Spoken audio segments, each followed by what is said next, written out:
ઉપવાસ મોબાઈલ જોઈને એ લખવાનો અહીંયા ટાઈમ કાલથી લખવાનો મોબાઈલ જોવાનો સમય વાંચવાનો સમય અને અહીંયા સાઈન શિક્ષક અને વાલીની.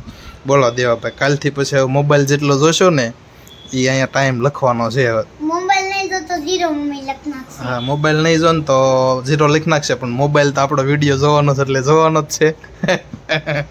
બરાબર ને?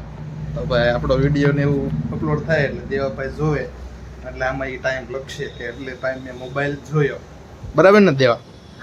અને વાંસ દેવા દિવાળી નજીક આવી કે હું હા હંધુ બેડ હંધુ રેડી થવા મળ્યું. હે ભાભી, દિવાળી નજીક આવી કે? વાળવાનું ને એવું બાકી છે કેમ કે ભાભી તો એકલા છે, પપ્પા ને મમ્મી દેહમાં છે ને પિનલ તો તમને ખબર જ છે ક્યાં છે. વાતાવરણ થઈ ગયું છે બહુ મસ્ત મજાનો સવારનો નાસ્તો રેડી થઈ ગયો છે.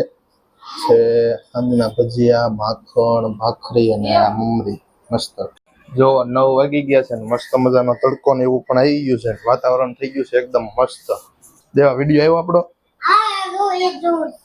આવી ગયો. ટ્યુશનમાં જવાનું દેવા પવન કેવો મસ્ત આવે છે કા? હે આવે છે ને? ખાવાનું શું બને છે ભાભી? આ બાજુ ચાન ભાખરી ને ચા. વાહ સરસ, આપણું ફેવરિટ ભાખરી ને ચા.